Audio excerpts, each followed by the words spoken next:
इस वीडियो के अंतर्गत हम जो देखेंगे कि प्रेजेंट इंडेफिनिट टेंस के वाक्य कैसे बनाए जाते हैं और ऐसे कौन से वाक्य होते हैं जिनको प्रेजेंट इंडेफिनिट टेंस के अंतर्गत रखा जाता है।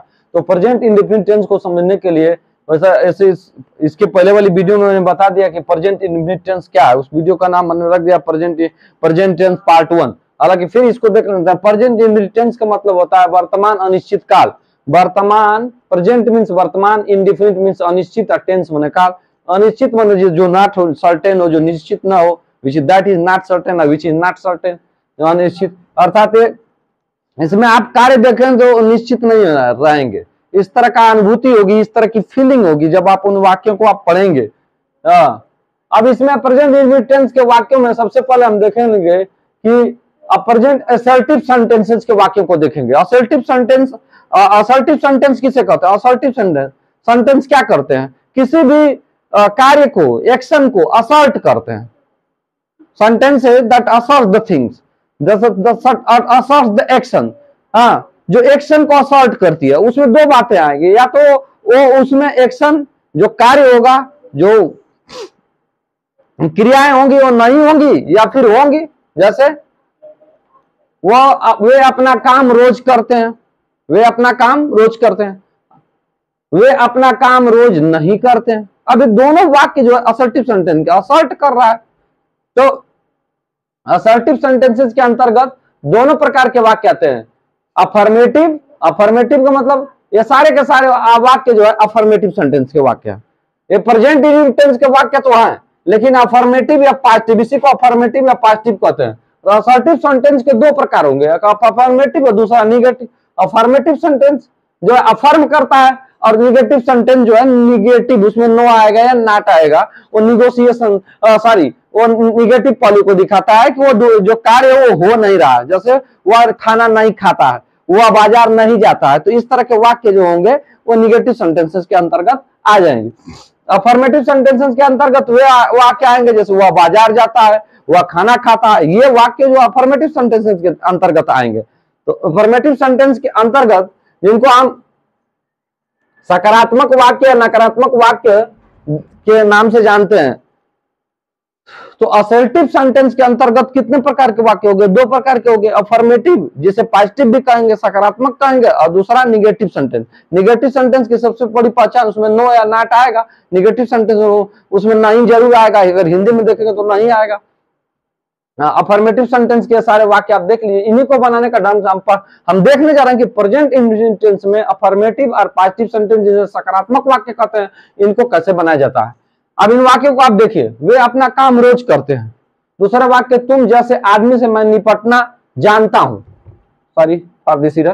तुम जैसे आदमी से मैं निपटना जानता हूं। सोनार अंगूठी बनाता है, वे शादी करते हैं, वे रोज सुबह नहाते हैं। सारे का सारे वाक्य जो है अफर्मेटिव या पॉजिटिव सेंटेंस। अफर्मेटिव को ही पॉजिटिव कहते हैं, सकारात्मक वाक्य कहते हैं। इसमें कार्य को स्वीकार किया जा रहा है, जो है इसमें सकारात्मकता कार्य को है। इसमें पहले वाले वाक्य में आप देख लो, वे अपना काम रोज करते हैं। रोज करने वाली बात हो रही है, करते हैं। ये नहीं कि वे अपना काम रोज नहीं करते, नहीं तो निगेटिव सेंटेंस का वाक्य हो जाएगा। असर्टिव सेंटेंस में दो प्रकार के वाक्य, अफर्मेटिव जिन्हें पॉजिटिव भी कहते हैं, निगेटिव। हम अफर्मेटिव सेंटेंस के प्रेजेंट इंडेफिनिट टेंस के अंतर्गत हम अफर्मेटिव या पॉजिटिव सेंटेंसेस के वाक्यों को देख रहे हैं। वे अपना काम रोज करते हैं, इसका नाम है वर्तमान अनिश्चित काल। वे अपना काम रोज करते हैं। रोज करते हैं, कब करते हैं भाई?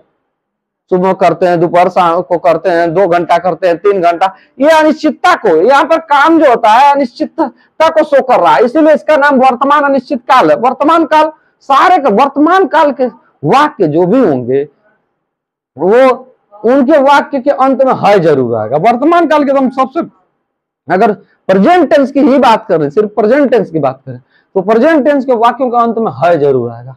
अब वो प्रेजेंट टेंस के किस वाले पार्ट में है, या किस ग्रुप में रखेंगे, या किस क्लास में रखे गए हैं, हाँ, वो देखने वाली बात होगी। इसीलिए यहाँ पर रिकॉग्निशन की बात की गई है, पहचान की, या आइडेंटिफिकेशन की बात की गई है। तो हम प्रेजेंट इंडेफिनिट टेंस के वाक्यों को देख रहे हैं। अब पॉजिटिव सेंटेंस, मैं अपना काम, तुम जैसे आदमी से मैं निपटना जानता हूं। वर्तमान अनिश्चित काल इसका नाम, तो मैं निपटना जानता हूं, तो निपटना जानता हूं। सोनार अंगूठी बनाता, वे शादी करते हैं, वे रोज सुबह नहाते हैं, वे शादी करते हैं, वे रोज सुबह नहाते हैं। रोज सुबह नहाते हैं, कितने बजे नहाते हैं? आप कहेंगे सुबह तो दे दिया, अरे सुबह कितने बजे नहाते भाई? इसलिए इसको वर्तमान अनिश्चित काल के वाक्य ये कहलाते हैं, वर्तमान अनिश्चित काल वाक्य। अब प्रेजेंट इंडेफिनिट टेंस के वाक्यों की पहचान क्या होती है? वाक्यों के अंत में, at the last of sentences, at the last of sentences, या वाक्यों के अंत में ता है, ते है, ती है, तो है, इत्यादि आते हैं। जैसा कि इन वाक्यों में आप देख सकते हैं, as you can see here और watch in this sentences written on this white board, वे अपना काम रोज करते हैं, ते हैं आया। तुम जैसे आदमी से मैं निपटना जानता हूं, ता हूं आया, ता हूं आया।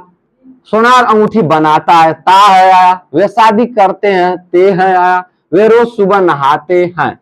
तो हिंदी के ऐसे वाक्य जिनके अंत में ता है आए, ती ही आए, ती है आए, तो है आए, हाँ, ता हूं आए, ऐसे वाक्यों को हम प्रेजेंट इंडेफिनिट टेंस के वाक्य कहते हैं। अब प्रेजेंट इंडेफिनिट टेंस के वाक्य बनाते समय ध्यान देने वाली बात होगी कि जो सिंगुलर नंबर सब्जेक्ट के वाक्य होते हैं, सिंगुलर नंबर किससे कहते हैं भाई? अंग्रेजी में नंबर कितने? 2 नंबर होते हैं। Singular number, plural number. Singular, single से बना है, एक वचन, और दूसरा प्लूरल, बहुवचन। अगर आप इंग्लिश की बात करें तो इंग्लिश में जो नंबर होते हैं या वचन होती है वो 2 होती है, सिंगुलर, प्लूरल। एक वचन, बहुवचन। कोई चीज एक है, हाँ, चाहे वो आदमी हो, चाहे वो आम हो, चाहे स्कूल हो, चाहे कोई भी चीज, एनीथिंग व्हाट इज, तो वो सिंगुलर नंबर में हो गया अगर सिंगल है तो। इसीलिए सिंगल से ही बना है सिंगुलर। और दूसरा प्लूरल मीन्स बहुवचन, एक से अधिक हो गई तो बहुवचन हो जाता है। ठीक इसी प्रकार हिंदी में भी एक वचन और बहुवचन होता है, 2 ही वचन होते हैं। हमारे कहने का मतलब यह है, आप हिंदी की बात कर लें या अंग्रेजी की बात करें, चाहे ससुरा हिंदी को देखें चाहे ससुरा अंग्रेजी को देखें, इनमें 2 वचन होती है, एक वचन, बहुवचन। कोई चीज एक है, सिंगल है तो एक वचन में रखी जाएगी, और अगर एक से अधिक है तो उसको तुरंत बहुवचन में रखा जाता है। इसी तरह हिंदी में भी है एक वचन, बहुवचन। लेकिन अगर संस्कृत की आप भाषा की बात करें तो हाँ, let's talk about the Sanskrit language. अगर talking about the Sanskrit language, Sanskrit की बात करें तो उसमें होता है एक वचन, द्विवचन और बहुवचन। आप इसको देख लीजिएगा। अब यहां पर आते हैं कि हम ऐसे प्रेजेंट इंडेफिनिट टेंस के अफर्मेटिव और पॉजिटिव सेंटेंसेस को कैसे बनाते हैं। अब इसमें ध्यान देने वाली बात होगी, ये नोटेबल बात होगी, नोटेबल, और इसको कहते हैं रिमार्केबल,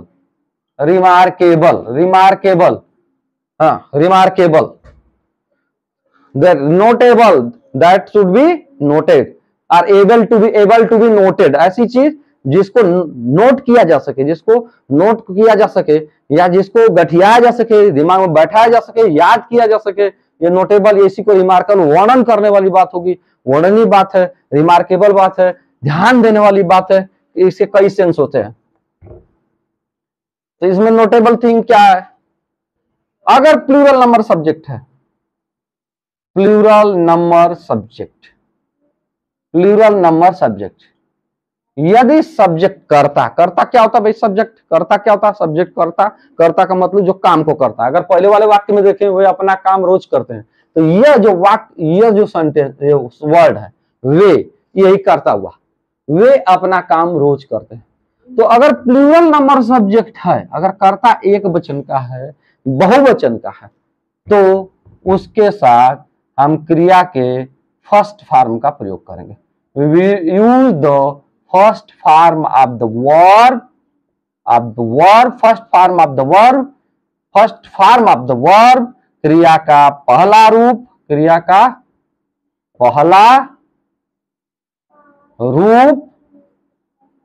पहला रूप, जिसे बेस फॉर्म भी कहते हैं, विदाउट एनी चेंजिंग, बिना किसी बदलाव के, याद रखिएगा, ना किसी बदलाव की। This is thing that should be memorised by you. Plural number subject आता है तो आप क्रिया के फर्स्ट फॉर्म का प्रयोग करेंगे, बेस फॉर्म का प्रयोग करेंगे। कौन सी क्रियाएं? क्रियाएं एक्शन वर्ड, जैसे जैसे वाक, वाक, वाक क्रिया के रूप है। वाक में चलना, चला, चल चुका। हाँ, स्लीप, स्लेप्ट, स्लेप्ट, ये क्रिया कहते हैं। इसी ये वाला फर्स्ट फॉर्म है, इस फर्स्ट फॉर्म का आप प्रयोग करेंगे बिना किसी बदलाव के। ध्यान देना पड़ेगा। रूल नंबर फर्स्ट, इट्स ये रूल नंबर पहला, ये नियम नंबर 1, पहला नियम है। प्रेजेंट इंडेफिनिट टेंस के अफर्मेटिव या पॉजिटिव सेंटेंस के वाक्यों को बनाते समय अगर प्लूरल नंबर्स का सब्जेक्ट है, if you have plural number subject in the sentence, in your sentence, then you will only use first form of the verb, first form of the verb of the first form of the main verb, मुख्य क्रिया का पहला रूप, without any changing, किसी बदलाव का, बिना किसी बदलाव के। बने एकदम बदलना नहीं है, एकदम हूबहू वही लिख देना है। अभी उदाहरण के माध्यम से देखा जाएगा। We will see this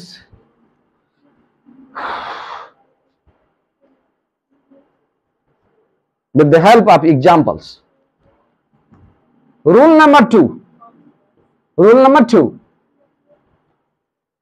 If you have singular number subjects, singular number subjects, यदि आपके पास, यदि वाक्यों में कहां रहेंगे, वाक्य में रहेंगे भैया, तो आपके पॉकेट में थोड़ा वाक्य बनाना सीख, वाक्य ये हिंदी के वाक्य को अंग्रेजी में ट्रांसलेट करने का ढंग सीख रहे हैं। यदि वाक्यों में एक वचन करता है, एक वचन करता एक वचन करता है, एक वचन करता है, तो क्रिया के फर्स्ट फॉर्म में, क्रिया के फर्स्ट फॉर्म में, फर्स्ट फॉर्म का आप प्रयोग करेंगे, फर्स्ट फॉर्म का आप प्रयोग करेंगे। लेकिन यस आर ईएस के साथ, यस आर ईएस के साथ प्रयोग करेंगे। ध्यान दीजिएगा, रूल नंबर 2 है, दिस इज रूल नंबर 2, कि यदि वाक्य में सिंगुलर नंबर सब्जेक्ट है, यदि वाक्य में सिंगुलर नंबर सब्जेक्ट है, एक वचन करता है, तो आप मुख्य क्रिया किसे कहते हैं? वाह, जैसे चलना, टहलना, रोना, जाना, ये सब मुख्य क्रियाएं हैं। मुख्य क्रिया के फर्स्ट फॉर्म का प्रयोग करेंगे। प्लूरल नंबर सब्जेक्ट में भी मुख्य क्रिया के फर्स्ट फॉर्म का प्रयोग करेंगे, लेकिन एकदम हुबहू, उसमें कोई विकार नहीं होगा। लेकिन इसमें यस और ईएस के साथ आप प्रयोग करेंगे। याद रखिए, यदि वाक्य में एक वचन करता है तो आप क्रिया के फर्स्ट फॉर्म का, मुख्य क्रिया के फर्स्ट फॉर्म का, मेन वर्ब के फर्स्ट फॉर्म का प्रयोग करेंगे, लेकिन यस या ईएस के साथ, यस आर ईएस ऐड करके। कुछ ऐसे वर्ब्स होते हैं जिसमें यस जोड़ते हैं, जैसे वीप, तो वीप का वीप्स हो जाता है। स्लीप का स्लीप्स हो जाता है। अब वीप का वीपेज नहीं होगा। देखिए, देखते होंगे आप किताबों में जब पढ़ते होंगे, when you study your books और read your book, you will find these words, you find these words in your books. आप पाते होंगे, you must find these words, तो आप इसको जरूर पाते होंगे। तो और पाएंगे भी, अगर नहीं पढ़े तो आप पढ़ेंगे किताब तो उसमें पाएंगे, अगर ख्याल नहीं किए होंगे आप तो देखेंगे आप। लेकिन गो है, गो के साथ गोज, देखिए गो के साथ ये गोस ऐसे नहीं रहता, यस नहीं लगा रहता है, ईएस लगा रहता है, गोज, ये वाला रहता है, गोज। तो ये ध्यान देने वाली बात होगी। अब ये सब चीजें जो है निर्धारित है, कहां यस लगेगा, where S will be added in, कहां यस जुटेगा, कहां यस जुटेगा, ये निर्धारित है, ये जो है निर्धारित है, ये पहले से ही डिक्लेयर्ड है या सर्टेन है, निश्चित है, या फिर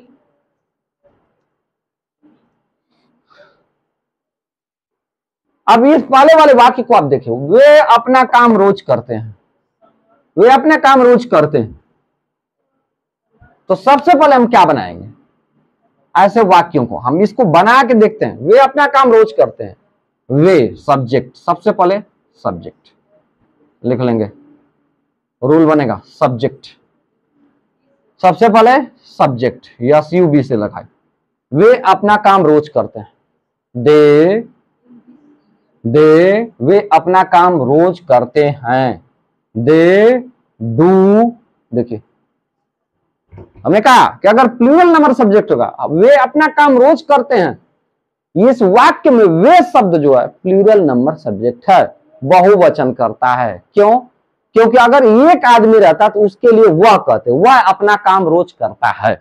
एक से अधिक आदमी होने पर ही एट दैट केस, उस केस में या एट दैट कंडीशन हम वे का प्रयोग कर रहे हैं। जैसे अगर एक आदमी जा रहा है तो वह जा रहा है, और एक से अधिक आदमी जा रहे होते हैं तो वे जा रहे कहते हैं कि वे जा रहे हैं या वे जाते हैं। तो ये वाला जो शब्द है, यह शब्द जो है क्या है, प्लूरल नंबर सब्जेक्ट है। और सब्जेक्ट है, सब्जेक्ट क्यों कि ये काम जो रोज होता है कौन करता है, वे करता है या वे करते हैं। तो सबसे पहले दे सब्जेक्ट की अंग्रेजी बनेगी, जिसका अगर अंग्रेजी बनाएंगे तो इसको अंग्रेजी में कहते हैं दे। इसके बाद मुख्य क्रिया। अब हमने बताया नियम नंबर 1 में कि प्लूरल नंबर सब्जेक्ट के साथ मुख्य क्रिया क्या है, करना, मुख्य क्रिया के फर्स्ट फॉर्म का प्रयोग करते हैं। इसका फर्स्ट फॉर्म डू, सेकंड हो जाएगा डिड और थर्ड हो जाएगा डन। Do, did, done. हमको प्रेजेंट इनफिनिट टेंस में क्रिया के फर्स्ट फॉर्म के साथ ही डील करना है। हाँ, इसी से हमको जुड़े रहना है या स्टिक रहना है या सटे रहना है, इसी से बस, इसी से सटे रहना है, इसी से जुड़ाव रखना है। जब प्लूरल नंबर सब्जेक्ट आएगा तो उसके साथ हम क्रिया का फर्स्ट फॉर्म का हूबहू प्रयोग करेंगे बिना किसी परिवर्तन के साथ। क्योंकि रूल नंबर 1 यही कहता है कि अगर प्लूरल नंबर सब्जेक्ट हो, बहुवचन करता हो, तो आप क्रिया के साथ, क्रिया का अगर बहुवचन करता है तो क्रिया के फर्स्ट फॉर्म, ये वाला फॉर्म में किसी तरह का बदलाव नहीं करेंगे, किसी प्रकार की चेंजिंग अमेंडमेंट नहीं करेंगे, हूबहू लिख लेंगे। तो हम और भैया ये प्लूरल नंबर सब्जेक्ट है, इस वजह से हमने इसको लिख लिया, दे डू, कोई चेंज नहीं होगा। अर्थात यस या यस नहीं जुड़ेगा भाई, यस या यस तब भी जुड़ेगा जब कर्ता जो है एक वचन का होगा, तब नहीं यस या यस जुड़ेगा, यस या यस जुड़ेगा, कर्ता के इस फर्स्ट फॉर्म में यस या यस जुड़ेगा। वे अपना काम रोज करते हैं, दे डू, देयर, दे के साथ देयर प्रयोग होगा, their work, they do their work daily. इसको पहले देख लीजिए।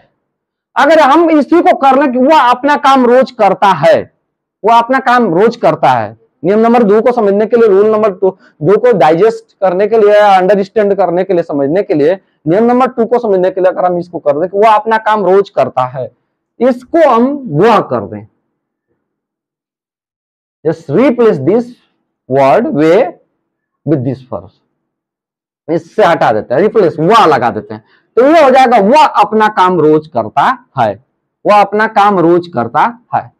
इस केस में क्या हो जाएगा, वह सबसे पहले सब्जेक्ट ही। हमने कहा कि जब ये सिंगुलर नंबर सब्जेक्ट होगा तब आप जब कर्ता एक वचन होगा, अर्थात एक व्यक्ति का बोध कराता है, एक चीज का बोध कराता है, तो हम उसके साथ क्रिया के फर्स्ट फॉर्म का प्रयोग करेंगे, लेकिन उसमें यस या ईएस जोड़ देंगे जो एप्रोप्रिएट होगा, एप्रोप्रिएट अर्थात उचित होगा, हाँ, अगर उसके साथ यस जोड़ना उचित होगा तो यस, ईएस जोड़ना होगा तो ईएस हम जोड़ेंगे जो उचित होगा। अब इस वाले को अगर हम करते हैं, वह अपना काम रोज करता है, चेंज करके तो हो जाएगा ही अब डू, ये वाला।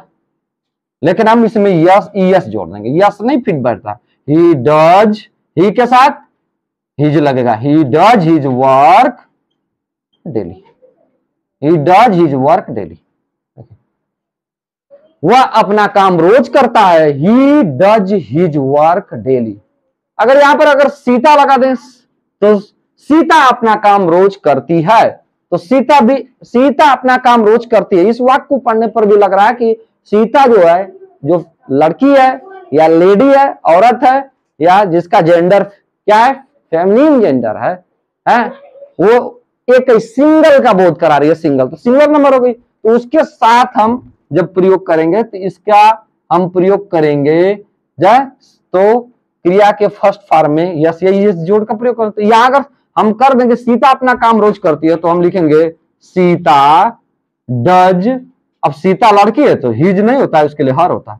Sita does her work daily. देखिए नाउ दिस, आशा करते हैं कि आप इन दोनों जो रूल हमारे द्वारा बताए गए हैं, मेंशन किए गए हैं, आप समझ गए होंगे। अब हम इन वाक्यों को बनाते हैं। वे अपना काम रोज करते हैं, तो वे अपना काम रोज करते हैं, ये हो जाएगा। सबसे पहले सब्जेक्ट लिखेंगे। सब्जेक्ट कौन है, जो कर्ता काम को कर रहा है, जो मुख्य क्रिया कर रहा है, दे से सिंगुलर का बोध हो रहा है कि प्लूरल का बोध हो रहा है, इसलिए करना की अंग्रेजी तुरंत बनेगी, लेकिन करना के फर्स्ट फॉर्म का होगा डू, डिड, डन, जैसा कि मैंने बताया भी है, डू डिड डन। इसमें होगा विदाउट किसी चेंज के, इसका प्रयोग कर लेंगे, दे डू, वे करते हैं। इसका मतलब हो गया वे करते हैं, क्या करते हैं, दे डू, क्या करते हैं, अपना काम, ये वाली अंग्रेजी बनेगी देयर वर्क, क्योंकि दे के साथ देयर होता है।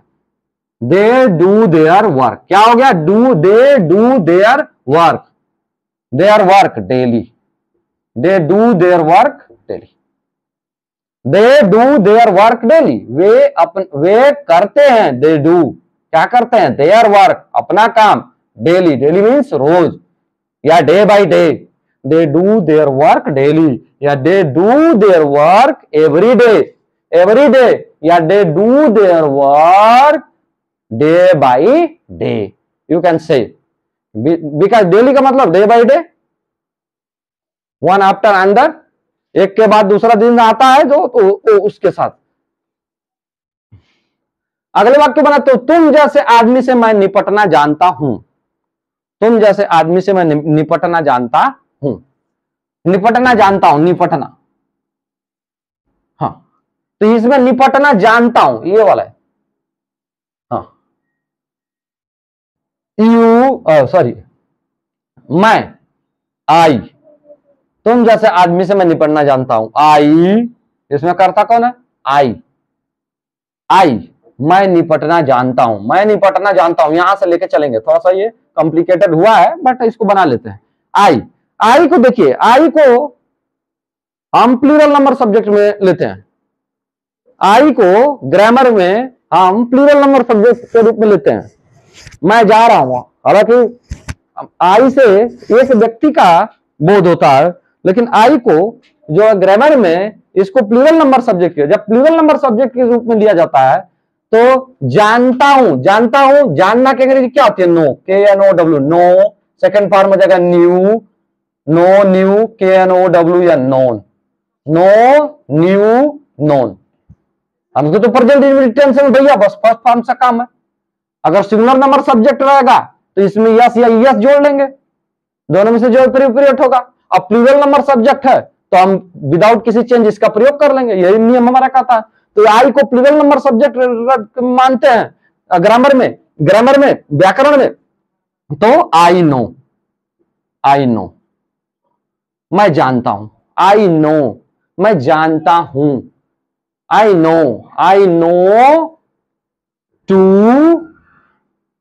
नो टू डील हाँ, I know to deal, deal का मतलब क्या, निपटना, डीलिंग करना, डीलिंग करना, डीलिंग का मतलब या टैकल भी लगा सकते हैं। आई नो टू डील, हाँ, a man like you, a man like you, I know to deal, a man like you, I know to deal, I know to deal, मैं निपटना जानता हूं, ए मैन लाइक यू, तुम्हारे जैसे आदमी से, I know to deal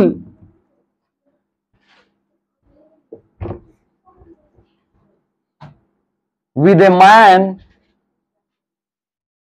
like you,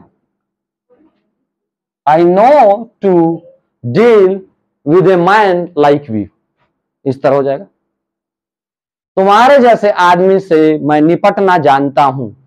अब इसमें अगर वाक्यों में अगर आप देखें तो संरचना जो इसकी स्ट्रक्चर बनेगा वाक्य का, सब्जेक्ट, सबसे पहले सब्जेक्ट, इसके बाद आप देखिए इस वाक्य में क्या लगा है, सब्जेक्ट, इस वाले वाक्य में भी क्या लगा है, पहले सब्जेक्ट, इसमें भी पहले subject, first of all subject, then main verb, main verb, तो मेन वर्ब का कौन सा form, first form, first form, FIRST, first form of the main verb, if necessary, यदि जरूरी है तो यस आर ES के साथ, first form, subject plus first form of the verb plus es, ये स्ट्रक्चर इसका होगा। और अन्य जो आते हैं, subject plus first form plus es, ills का मतलब होता है अन्य, अन्य जो भी होंगे, ऑब्जेक्ट होगा, जो भी है, तो subject plus first form plus es, ये तरफ जाने, ज्यादा कॉम्प्लिकेटेड ना हो। तुम जैसे आदमी से मैं निपटना जानता हूं, I know to deal with a man like you, I know to tackle a man like you, I know to deal और tackle a man like you. सोनार अंगूठी बनाता है, सोनार भाई अंगूठी बनाता है, इस वाक्य को अगर पढ़ेंगे, सोनार अंगूठी बनाता है, अंगूठी बनाता है, तो एक सोनार की बात हो रही है, तो एक सोनार की बात हो रही है, तो ये हो जाएगा गोल्ड स्मिथ, गोल्ड स्मिथ, सोनार की अंग्रेजी गोल्ड स्मिथ, लोहार की लोहार की इंग्लिश ब्लैक स्मिथ, आयरन, लोहार जो है जनरली, लोहार जो लोहा से संबंधित है, लोहा का कलर अगर देखेंगे तो आयरन क्या होता है, ब्लैक होता है, ब्लैक। अब उस ससुरा, हमको लगता है ना कि पहले के जो थे लोहा की खदान जो भी काम करते हैं वहां पर फैक्ट्री उक्ट्री में, और यहाँ पर हमारे लोहार जो वर्ग समुदाय था जो कार्य करता था गांव में, इतना आंच लगता था ना कि गोरा भी ससुरा ना वो काला हो जाता था, तो ब्लैक स्मिथ इसको कहते हैं। हाँ, लोहार को ब्लैक स्मिथ, इसको कहते हैं गोल्ड स्मिथ। हाँ, धोबी को कहते हैं वाशरमैन, वाशमैन धोने वाला, वाशरमैन वो धोने वाला आदमी, तो धोबी हो गया, कोई भी होगा वाशरमैन हो गया वो गोल्ड स्मिथ। हम ही धो रहे हैं कपड़ा तो वाशरमैन उस समय। हाँ, तुम जैसा सोनार अंगूठी बनाता है, goldsmith makes ring, goldsmith makes ring, सोनार अंगूठी बनाता है, रिंग मीन्स अंगूठी, अंगूठी जो आप पहनते हैं।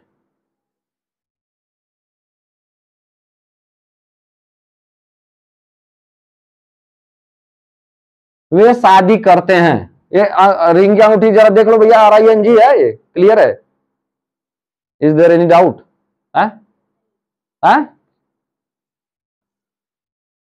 वे शादी करते हैं, दे, देखिए सबसे पहले करता, फिर first form of the verb, they क्या है, प्लूरल नंबर सब्जेक्ट है, वे शादी करते हैं, प्लूरल नंबर सब्जेक्ट है, they get married, they get married, इस तरह कह सकते हैं, या दे मैरी भी कह सकते हैं, दे मैरी, दे मैरी, इस वाक्य को ऐसे भी बना सकते हैं, दे मैरी, वे शादी करते हैं, दे गेट मैरिड, वे शादी करते हैं।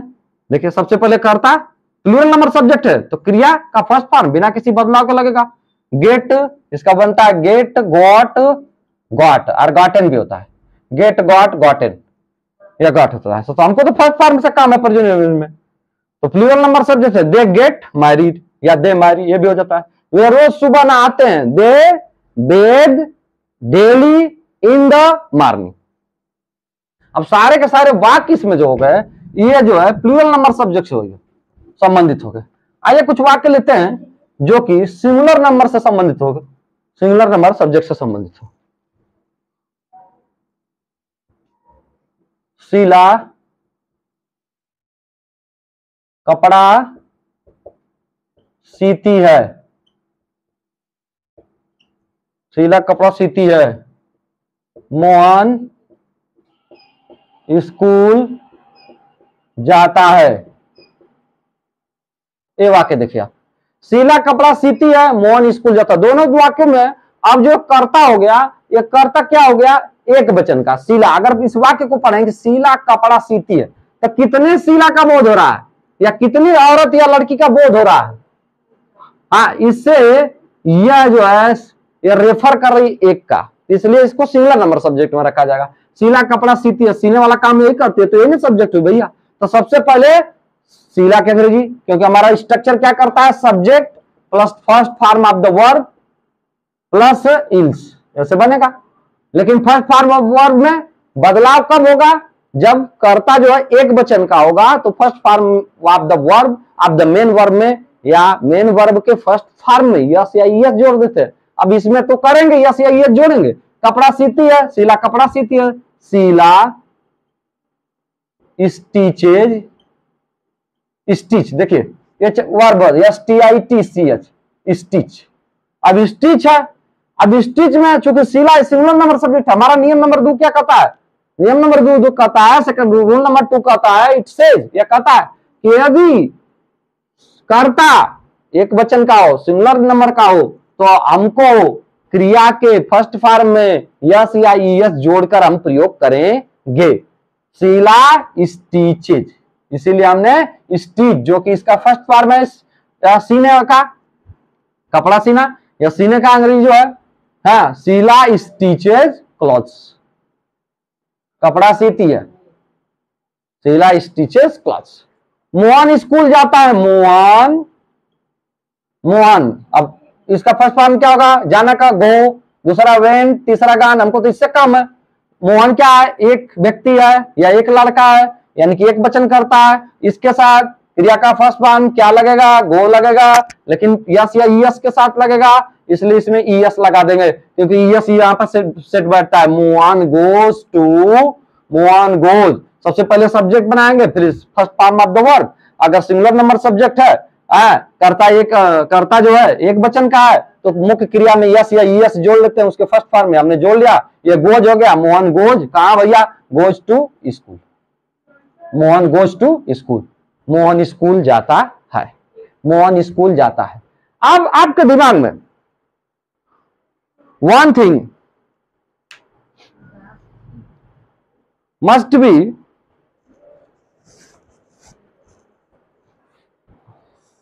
will be coming in your mind,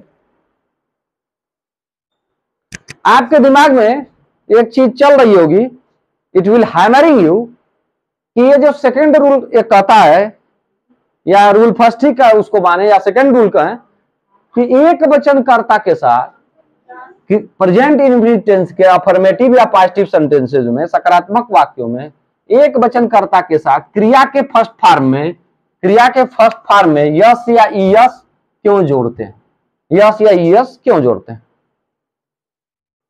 इस तरह का आपका प्रश्न एक बन रहा है, अगर नहीं बन रहा है तो ये बन रहा है प्रश्न। ये इसलिए जोड़ते हैं कि क्रिया अपने फर्स्ट फॉर्म में बहुवचन होती है, क्रिया अपने फर्स्ट फॉर्म में बहुवचन होती है। जैसे वीप है, इसका वेप्ट हो जाएगा, थर्ड भी वेप्ट हो जाएगा, ऐसे हो जाएगा। स्लीप, स्लेप्ट, ऐसे हो जाएगा। रन, रैन, रन हो जाएगा।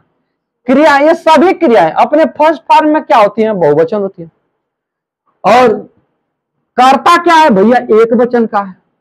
कर्ता एक वचन का हो और क्रिया बहुवचन का हो, तो ये बात जो है हार्मनी में नहीं है, सामंजस्य में नहीं है, ये अनफिट है। अनुपयुक्त बात है, इरेशनल, अतार्किक है।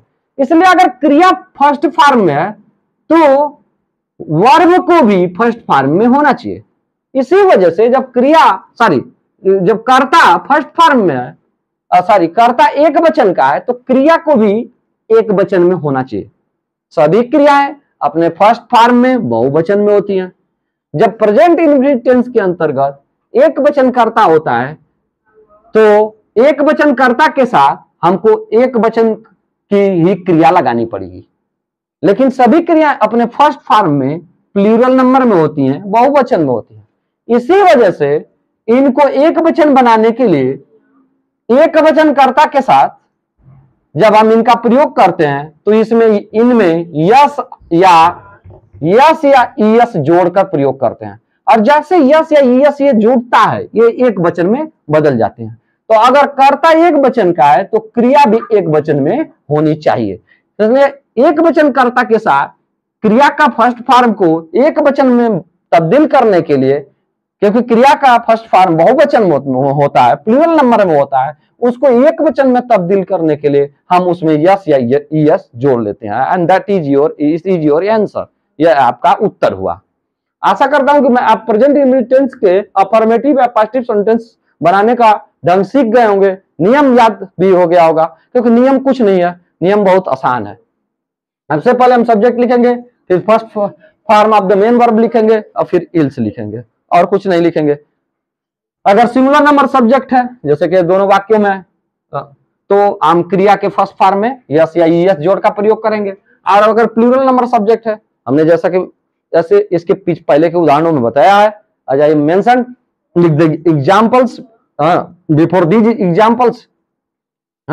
तो उसमें हम क्या करते हैं कि हम क्रिया के फर्स्ट फॉर्म का हुबहू प्रयोग करते हैं, क्योंकि क्रिया जो होती है फर्स्ट फॉर्म में बहुवचन होती है, तो बहुवचन कर्ता के साथ दिक्कतें नहीं है, उसी तरह प्रयोग होगी।